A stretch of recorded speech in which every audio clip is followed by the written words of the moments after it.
Ce soir, les supporters de Krasnoïarsk sont en deuil. Tous sont vêtus de noir.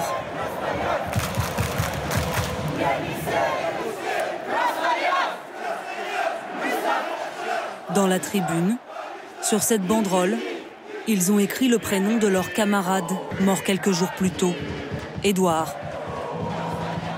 Il s'agit d'Édouard Samishkin, 30 ans, tué à coups de pied et à coups de poing dans une bagarre opposant deux groupes de hooligans rivaux.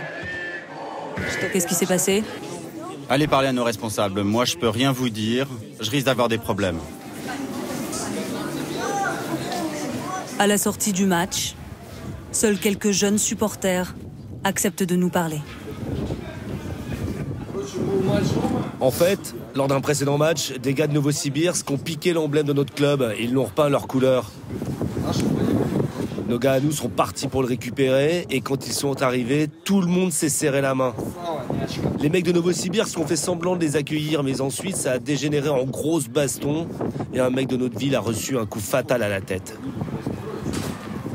Je ne comprends vraiment pas comment ça a pu en arriver là. Quelqu'un est mort dans cette histoire.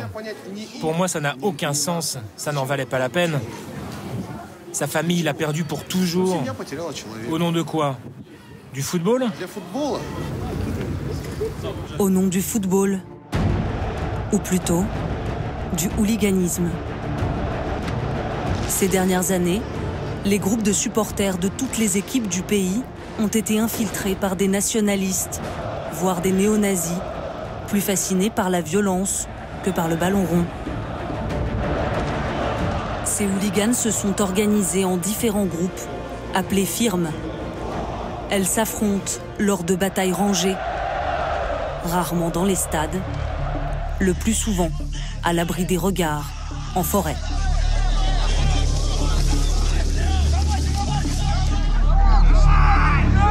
Tuez-les tous! Tous! Jusqu'au dernier! Et ils ne font pas semblant de frapper, comme sur cette vidéo où un jeune homme déjà KO se fait tabasser par 4 autres.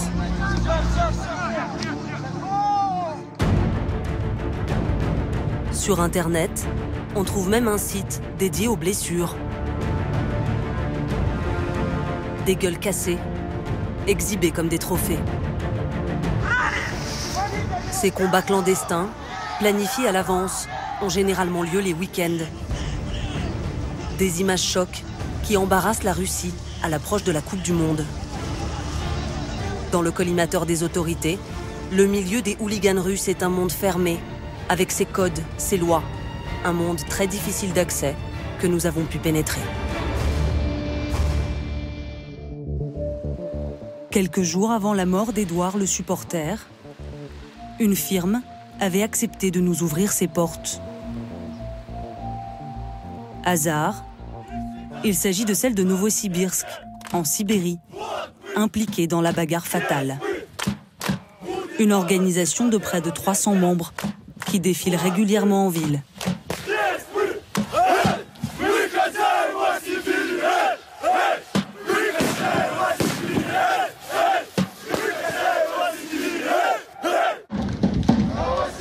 La plupart cachent leur visage et refusent d'être filmés. Mais 5 d'entre eux nous ont donné rendez-vous dans ce sous-sol transformé en salle de sport. Alors que les supporters classiques aiment jouer au foot entre copains, ces jeunes-là apprennent à boxer et donner des coups qui peuvent mettre KO. À 24 ans, Denis est l'un de leurs leaders.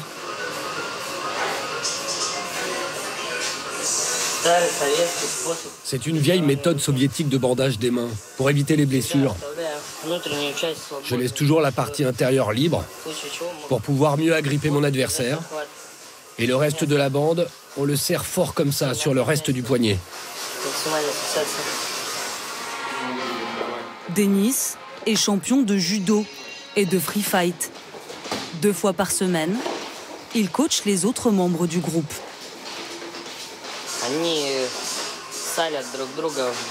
Ils se provoquent et se placent dans des conditions réelles de combat. L'objectif, c'est de faire en sorte que ton adversaire n'arrive pas à t'atteindre. Et que toi, tu l'atteignes.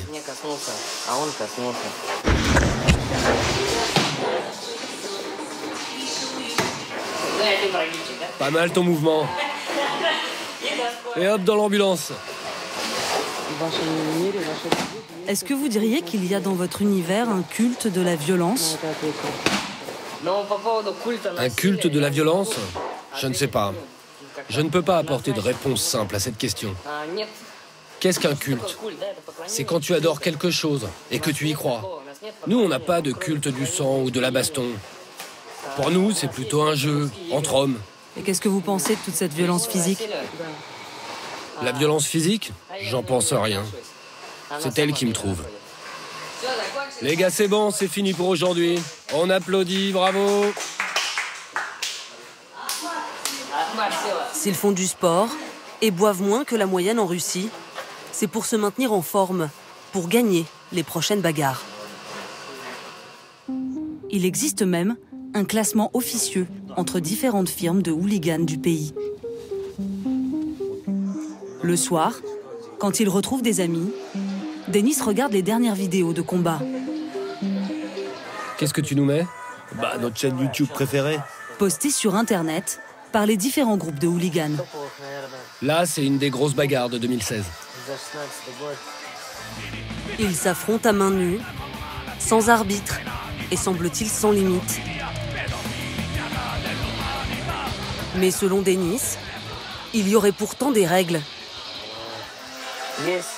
Il existe deux types de combats, en ville ou dans la forêt. On ne s'impose jamais de durée à l'avance. On ne se donne pas 2 ou 3 minutes pour en découdre, non.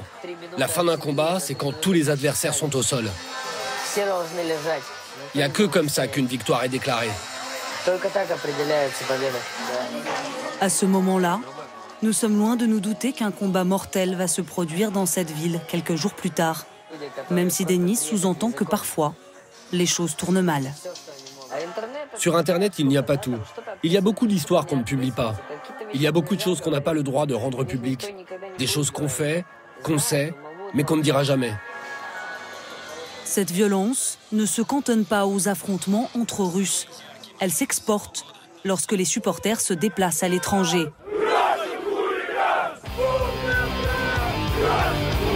Denis est fier de nous rappeler que les hooligans de son pays sont à l'origine des heurts qui ont éclaté à Marseille contre les Anglais pendant l'Euro 2016. Des scènes extrêmes, filmées par des témoins et les hooligans eux-mêmes.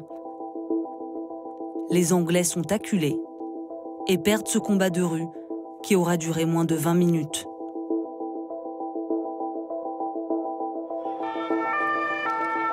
« 35 personnes seront hospitalisées ce jour-là, dont 4 dans un état grave. C'est la putain d'éclate, toutes ces bastons. Ouais, tout ça, moi j'en pense que du bien.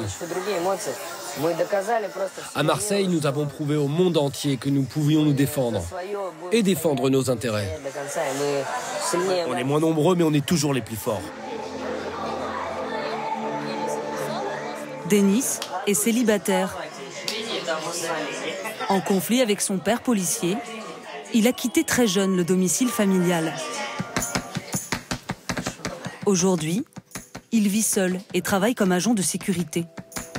Chez lui, il a tout l'attirail du parfait hooligan. Des équipements de sport de combat, un protège-dents. Et au mur, une décoration typique. Ça, c'est ma collection d'écharpes. Une petite partie seulement de ma collection, car j'en ai perdu pas mal. Certaines, je les ai trouvées, d'autres m'ont été offertes. Et certaines écharpes sont des trophées. Des trophées, dans le monde des hooligans, ce sont les écharpes et les emblèmes arrachés aux adversaires après des bagarres. Chacun son hobby. Moi, j'aime bien regarder mes petites écharpes. L'univers de Denis est un univers de violence, basé sur des valeurs nationalistes et rétrogrades.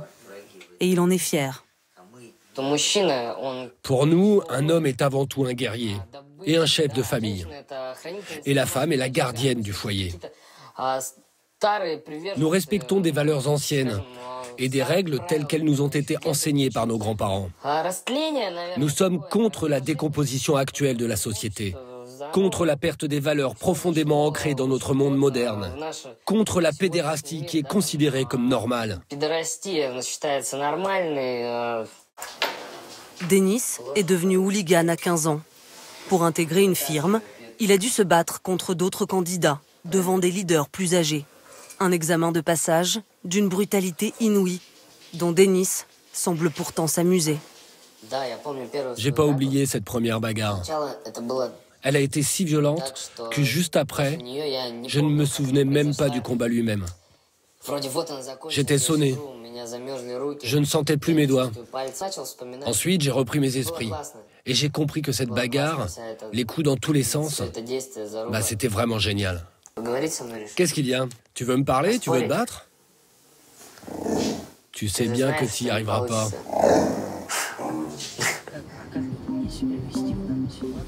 Le lendemain, c'est le jour du match, à l'issue duquel Édouard, le supporter, va trouver la mort. Là, on va voir jouer l'équipe de Novosibirsk contre le Rotor de Volgograd. On va aller soutenir notre équipe, notre ville. A priori, aucune bagarre n'est prévue, car les ultras de l'équipe adverse sont des amis et des alliés.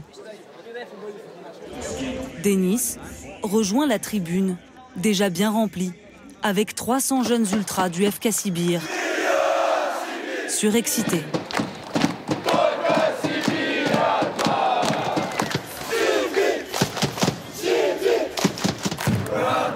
Ils sont à peine majeurs. Leur tribune est surveillée de près. Depuis l'attribution de la Coupe du Monde à la Russie, 3000 hooligans ont été placés sur une liste noire établie par la police et les services secrets qui luttent contre l'extrémisme.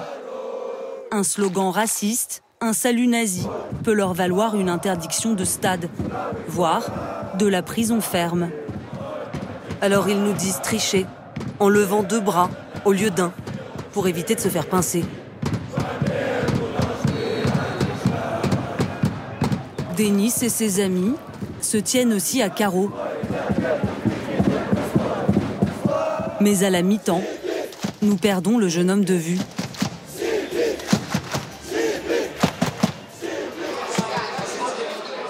C'est seulement 2 heures plus tard qu'il réapparaît dans ce bar où il devait retrouver ses amis pour voir un autre match. Mais sur la vingtaine de personnes prévues, seule une poignée a fait le déplacement. Denis refuse de nous expliquer son absence à la fin du match. Seules quelques bribes de conversation nous font comprendre que quelque chose de grave s'est passé. Les flics recherchent une de nos bagnoles. C'est bon, arrête. Arrête de filmer. C'est la dernière fois que nous les voyons. Dans la nuit, nous apprenons qu'un drame s'est produit après le match.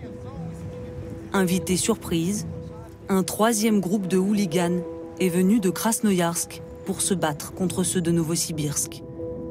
Un des participants est mort. Sur la page contactée le Facebook russe des ultras de Krasnoyarsk, l'identité de la victime est révélée. Chers amis, notre famille du football est en deuil. Notre ami commun Édouard nous a quittés. Édouard était un homme formidable. Il laisse derrière lui une femme et un enfant qui ont besoin de notre aide. Au départ, aucun détail n'est donné sur les circonstances de sa mort. Mais une vidéo est publiée par un témoin anonyme. Il filme depuis la fenêtre du bâtiment voisin. Des hommes sont à terre. L'un d'entre eux est éclairé par des lampes torches. Il pourrait s'agir d'Édouard.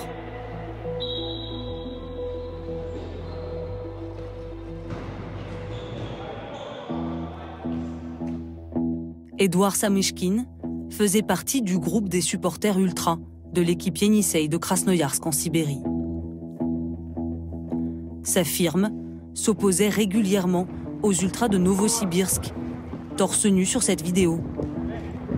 Une bagarre entre les deux clans qui date de 2015, perdue à l'époque par l'équipe d'Édouard. Leur rivalité n'a fait que grandir ces derniers mois. En septembre, les ultras de Novosibirsk volent la bannière et l'emblème de l'équipe d'Édouard. Ils les placent à l'envers sur cette photo, postée sur Internet. Dans le monde des hooligans, c'est un appel à venir se battre pour les récupérer et laver l'honneur de son clan. Un appel auquel Édouard et ses amis ont répondu.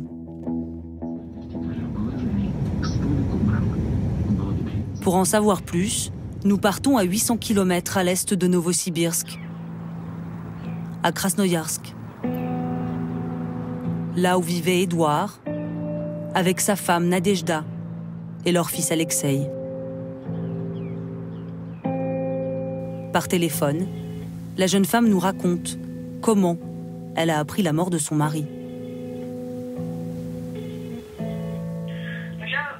Toute cette nuit-là, je n'ai pas réussi à dormir. Je sentais que quelque chose était arrivé. Et j'ai reçu un message sur Facebook d'un policier de Novosibirsk me demandant de les rappeler au plus vite. Ils m'ont dit qu'il s'était passé quelque chose de grave, qu'ils avaient reçu un coup de fil anonyme. J'ai commencé à trembler, à paniquer, et au milieu de la nuit, j'ai appelé tous les hôpitaux de Novosibirsk. Et ensuite, le personnel hospitalier m'a envoyé une photographie de sa tête sur mon téléphone. Et je l'ai identifié. Et quand je suis arrivée sur place, j'ai vu son visage à la morgue. Je peux vous dire à 100% que ce qui lui est arrivé n'était pas un accident. Édouard et Nadejda étaient ensemble depuis 10 ans. Elle affirme qu'elle ne savait pas qu'il participait à des bagarres entre hooligans. Pour elle, Édouard était un employé modèle d'une usine d'aluminium et un chef de famille responsable. C'était un père attentif et tendre. Et je pense que s'il avait su ce qui allait se passer à Novosibirsk, jamais de la vie il n'y serait allé. Il ne nous aurait jamais abandonnés.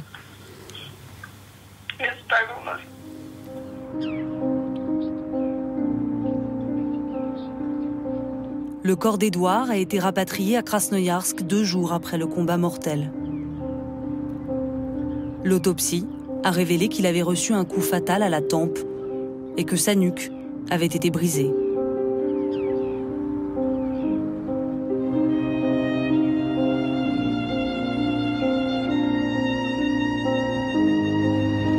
Sergueï était à ses funérailles. Lui aussi est un ultra de l'équipe de Krasnoïarsk. Il ne souhaite pas montrer son visage, mais il tient à raconter cette bataille qui a coûté la vie à Édouard. D'abord, tout le monde s'est serré la main. Il a été décidé de faire s'affronter 13 mecs de chaque camp pour tirer la situation au clair. Mais les 13 gars de Novosibirsk ont été rejoints par une vingtaine de mecs sportifs, mains bandées, protège-dents dans la bouche, en short. C'était une boucherie. Tout le monde a été tabassé en quelques minutes à peine. Nos gars étaient à terre, et eux criaient « Restez à terre, c'est nous les chefs !» Bah ouais, c'est vous les chefs, bien joué les gars. Maintenant, ils doivent se dire que les mecs de Krasnoïarsk sont en train de pleurer comme des fillettes. La plupart des participants à cette bagarre côté Krasnoïarsk ont fini à l'hôpital. Un mort et une dizaine de blessés, au nom de quelques écharpes et d'un emblème. C'est la haine entre les différents groupes qui nous anime. Ici, le débat, c'est de savoir qui est le maître de la Sibérie, qui est le plus fort. Alors c'est nous les plus forts ou c'est vous?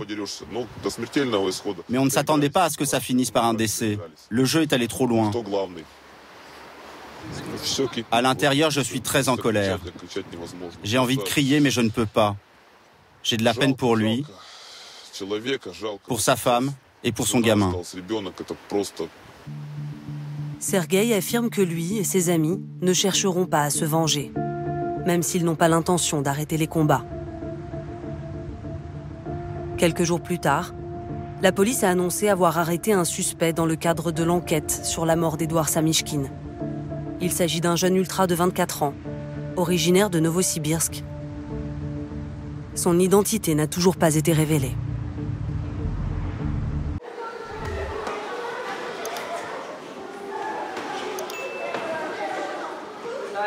On se met dans cette position, on attrape la jambe et hop, par terre.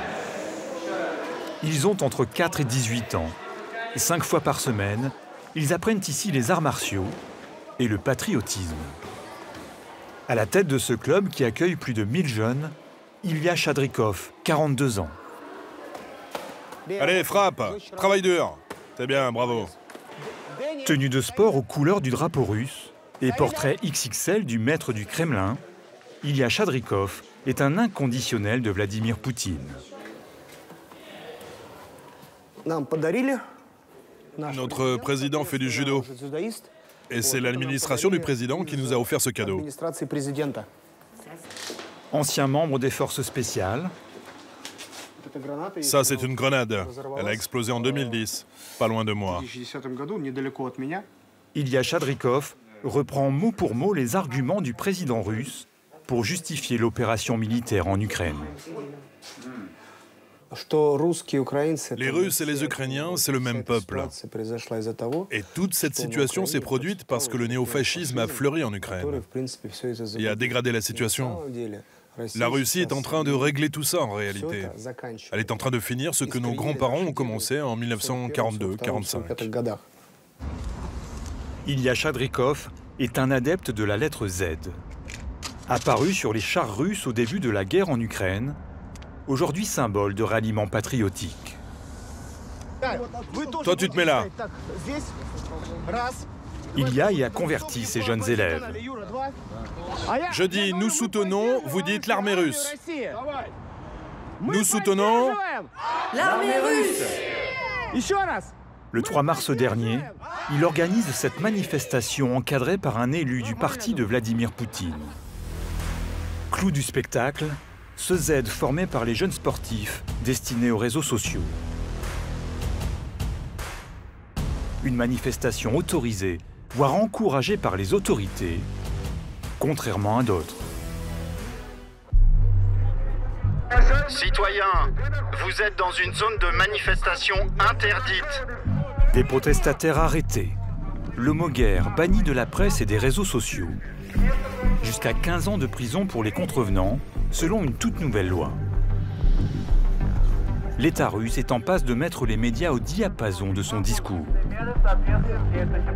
À commencer par les télévisions qu'il contrôle.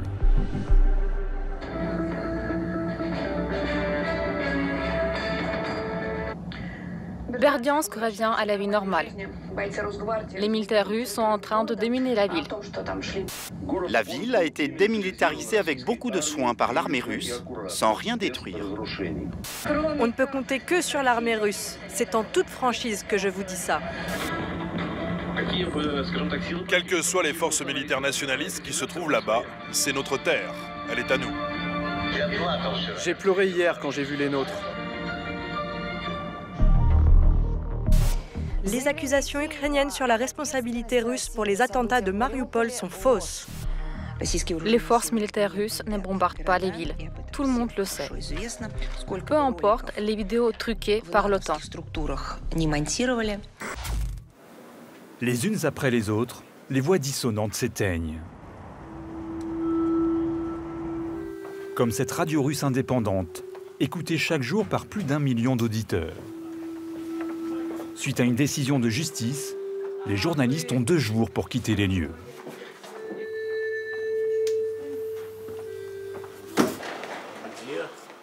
L'écho de Moscou, dirigé par Alexei Venediktov, ancien professeur d'histoire parfaitement francophone, couvrait les événements depuis le début de la guerre, sans se soumettre à la ligne du Kremlin.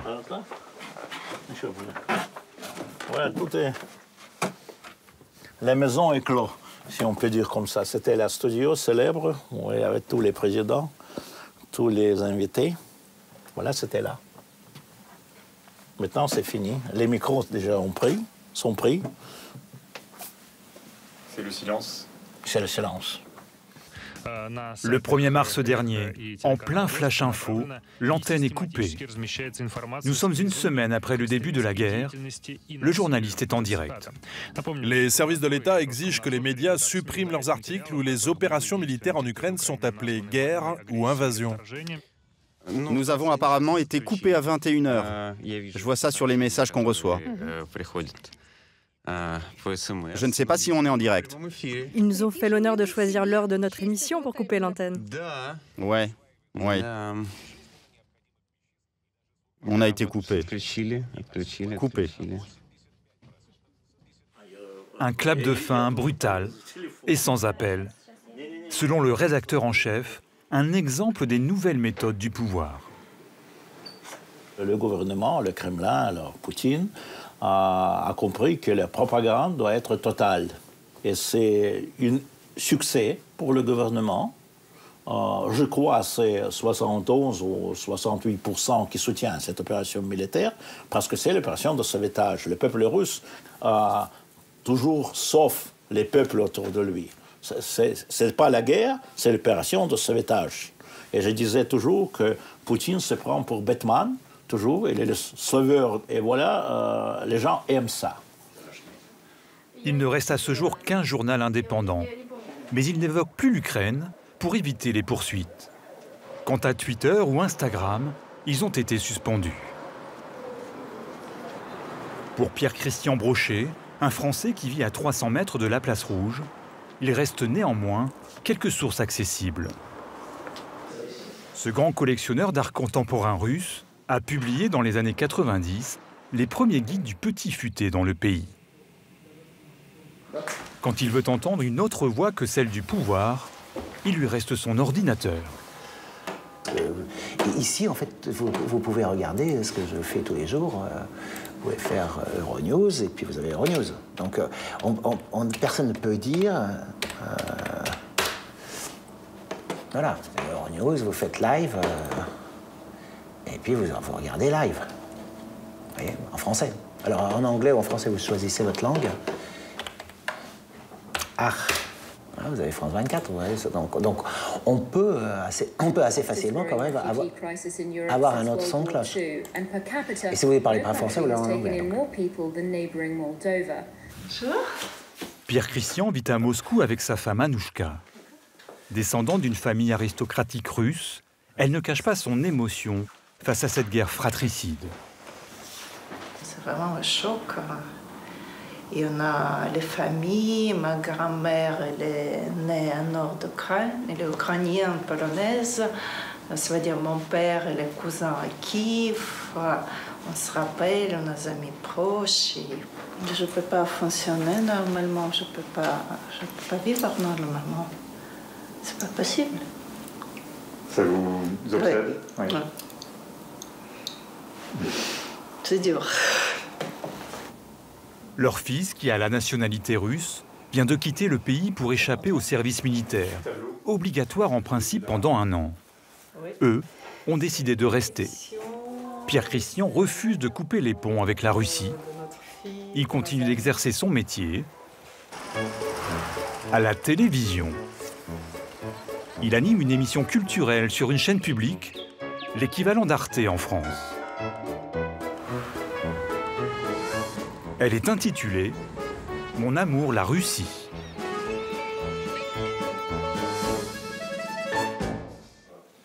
Chaque mois, il est regardé par près d'1 million de téléspectateurs.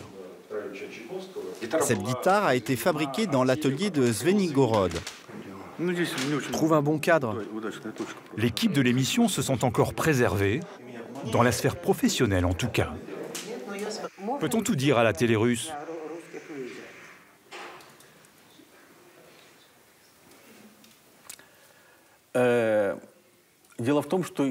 En fait, je suis réalisateur de documentaires. Je ne prends pas part aux émissions de débat politique sur les chaînes principales. Moi, j'ai mon domaine. Mes films ne portent que sur la culture russe. Et là, on peut dire tout ce qu'on veut.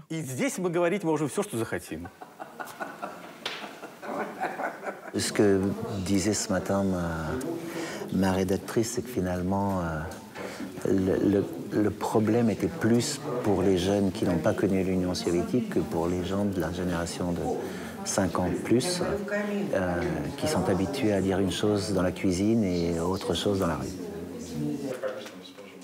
Malgré tout, certains refusent de se taire. Lundi dernier, Marina Ovsianikova, productrice sur la première chaîne russe, intervient en direct à l'antenne. En plein journal, elle brandit une pancarte dénonçant les mensonges et la propagande. Image coupée au bout de 4 secondes.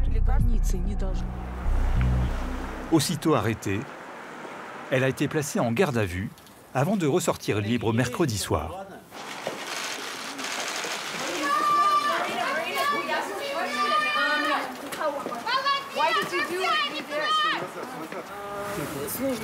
Ça fait partie des journées les plus compliquées de ma vie, parce que j'ai passé 2 jours sans dormir.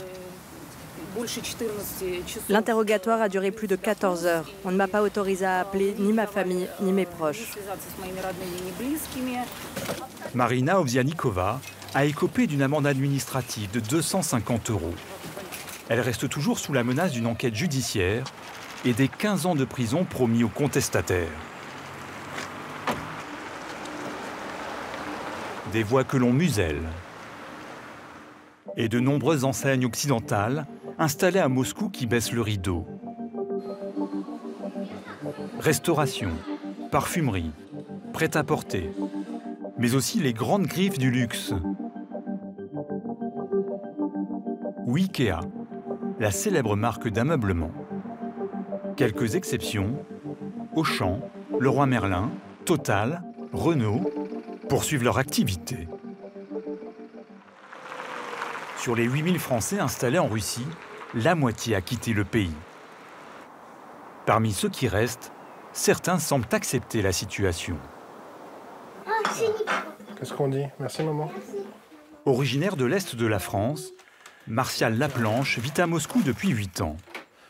Marié à Elena, il possède la double nationalité. Martial a 3 enfants. Bonjour papa. Christian, 5 mois. Range ta langue. Mais... Katia, 7 ans, scolarisée dans une école russe. Et l'aîné Louis, issu d'une première union. Sa femme Elena, 37 ans, directrice d'une école de musique et fille de militaire. Nous vivons en Russie, c'est un grand pays. Je suis sûre que tout se passera bien. Nous allons gérer. Non, moi je n'ai pas peur. Elle est patriote. Oui, je suis une patriote. Mais dis bonjour à maman. Bonjour maman. Une fois par semaine, Martial appelle sa mère qui vit en France. Tu sais, quand j'entends ce que j'entends avec les pauvres et tout ça, j'arrête pas de pleurer. Bah, arrête de regarder les infos, ça ira mieux. Vous avez l'impression que vous avez une vision différente des événements de Martial? Je ne sais pas quelle vision il y a à Moscou. Je n'en ai aucune idée. Je me dis qu'il est possible que lui ne sache pas tout ce qui se passe en Ukraine. Est-ce que tu penses que c'est possible que toi tu saches pas tout ce qui se passe en Ukraine aussi? Bien sûr. Ben voilà, donc comme tu regardes qu'un seul côté de l'information, comment est-ce que tu peux penser ça? Tu vois ce que je veux dire? En France, on va te dire les Russes ont bombardé des bâtiments. Ici, à la télé, ils vont nous dire les Ukrainiens ont piégé des bâtiments. Tu vois, c'est pas la même chose.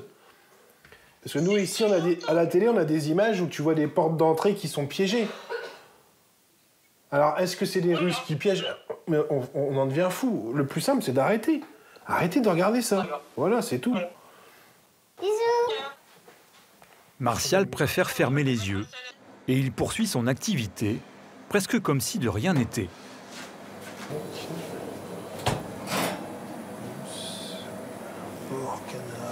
À Moscou, ce musicien de formation, ancien DJ, s'est reconverti dans la fabrication de rillettes et de pâtés.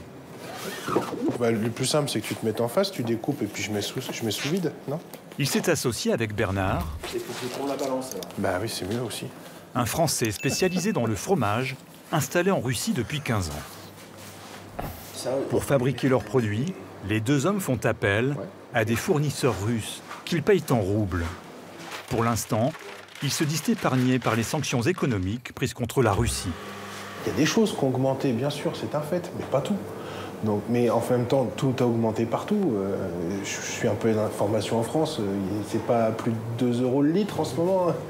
Nous, l'essence n'a pas bougé, hein, le prix de l'essence. Donc, bon, on est pays producteur, donc je pense qu'on s'en sortira mieux en Russie qu'en Europe. Bon. Ouais.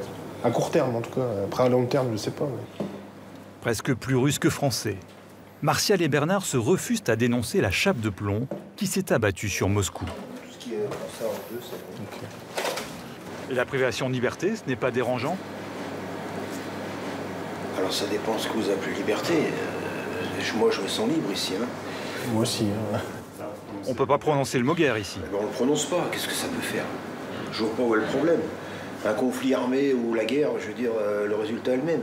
Qui je suis pour aller décider de la politique d'un pays? À notre niveau. Un pays qui m'a quand même donné beaucoup. Il m'a donné une famille, une femme, des enfants, un business, un nouveau business, des amis aussi, ben oui, les amis. Ça, je vais pas cracher dans la soupe. Hein. Après, on peut être contre, mais on peut aussi être heureux de vivre en Russie, parce que être contre la guerre et être heureux de vivre en Russie. Enfin, heureusement qu'on est contre la guerre. Si les deux artisans français semblent composer avec la crise, certains commerçants de Moscou en ressentent les premiers effets. Comment vont tes enfants? Et le petit? Martial livre ce matin l'un de ses clients, Vincheslav, patron d'une épicerie fine. Le pouvoir d'achat diminue. J'ai des clients qui ont arrêté de venir chez moi. C'est trop cher pour eux. Il y a un problème avec l'emploi. Et ils ne savent pas comment ça va évoluer, comment ils vont gagner leur vie. Certains commencent à faire des économies. Ils s'inquiètent.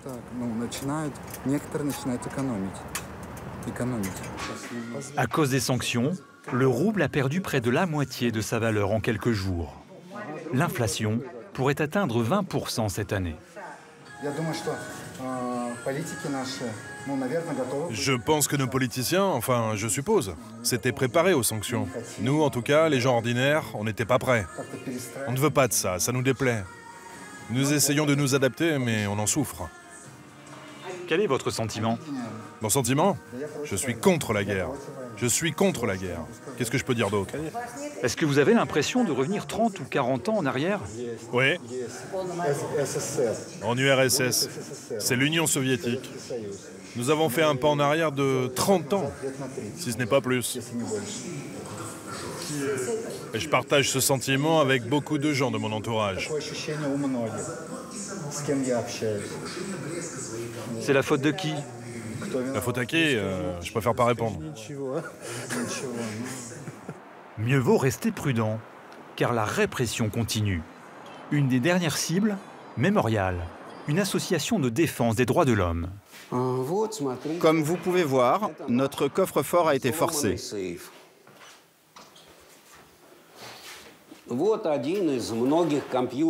Là, c'est un des nombreux ordinateurs auxquels on a retiré le disque dur.